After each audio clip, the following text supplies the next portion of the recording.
साथियों, कैसे हो आप सभी। आपका स्वागत है आपके अपने YouTube चैनल पे क्षितिज लेट्स लर्न पे। देखिए, आज जो बात अपन करने वाले हैं वो बहुत ही महत्वपूर्ण आज बात करने वाले हैं।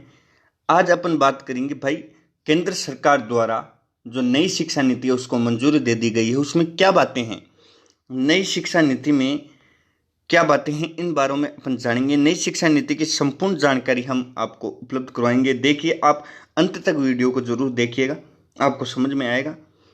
देखिए, 4 वर्षीय इंटीग्रेटेड बीएड और 2 वर्षीय बीएड।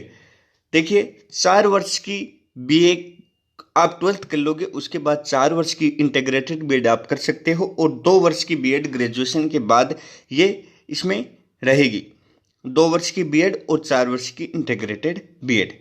अब देखिए, पूर्व प्राथमिक शिक्षा भी प्रशिक्षित अध्यापकों को लगाया जाएगा। जो पूर्व प्राथमिक शिक्षाएं हैं, जिसमें प्रशिक्षित, पहले ऐसे ही अध्यापकों को किसी को भी हम लगा देते थे, लेकिन अब पूर्व प्राथमिक शिक्षा में भी प्रशिक्षित अध्यापकों को ही लगाया जाएगा।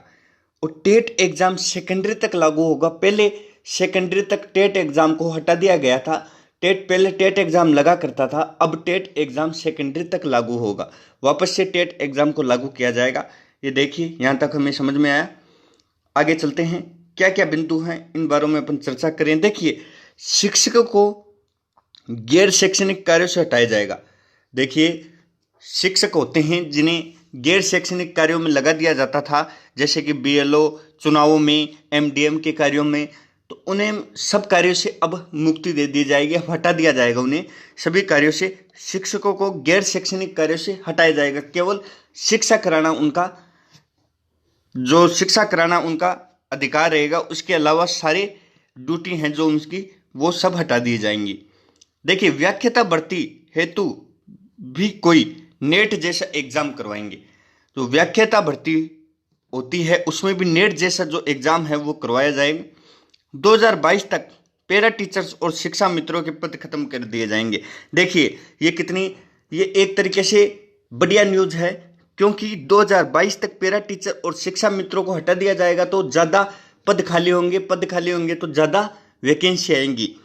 तो 2022 तक पैरा टीचर और शिक्षा मित्रों के पद खत्म कर दिए जाएंगे। देखिए, शिक्षक नियुक्ति में टेट एग्जाम गवर्नमेंट चाहे तो इंटरव्यू डेमो शामिल होगा। देखिए, इसमें जो नई शिक्षा नीति में एक बात कही गई है, शिक्षक नियुक्ति में टेट एग्जाम तो लगेगा ही, उसके बाद एग्जाम गवर्नमेंट चाहे, अगर गवर्नमेंट चाहे तो इंटरव्यू भी हो सकता है उसमें, और डेमो, जो अब बाद में डेमो क्लासेस होंगी वो भी शामिल की जा सकती हैं इस शिक्षा नीति में। देखिए, आगे चलते हैं, अपन इन बिंदुओं को अपन समझिए, समझ में आया है, आगे चलते हैं। देखिए, डीएलएड, बीटीसी और बीएसटीसी, जिसे जो डीएलएड अब नाम है, जिसका पूर्व में नाम बीएसटीसी था, उसे 4 वर्षीय कोर्स होगा। वो अब 4 वर्ष का कोर्स होगा। वो प्राइवेट स्कूलों में भी टेट अनिवार्य होगा। देखिए, ये कितनी बढ़िया बात है।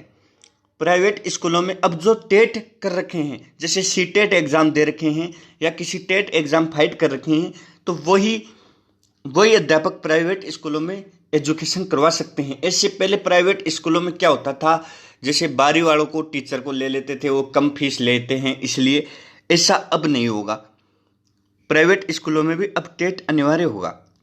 देखिए, शिक्षकों को प्रोबेशनल काल 3 वर्ष का होगा। अभी प्रोबेशनल काल 2 वर्ष का है।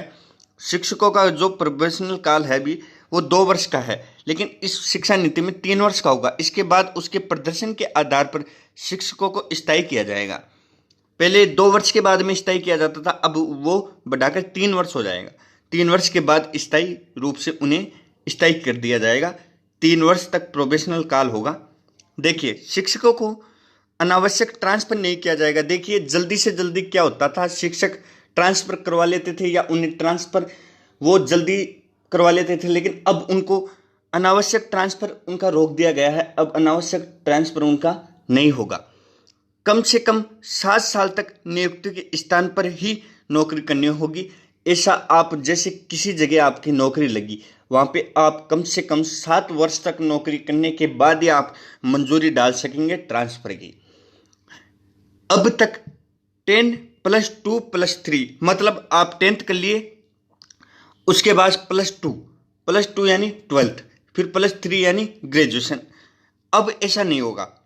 अब कैसे चलेगी एजुकेशन? 5 + 3 + 3 + 4 के आधार पर शिक्षा दी जाएगी। देखिए 5 + 3 + 4, 5 + 3 + 3 + 4 के आधार पर शिक्षा दी जाएगी। ये देखिए ये बिंदु अपन ने कर लिया है।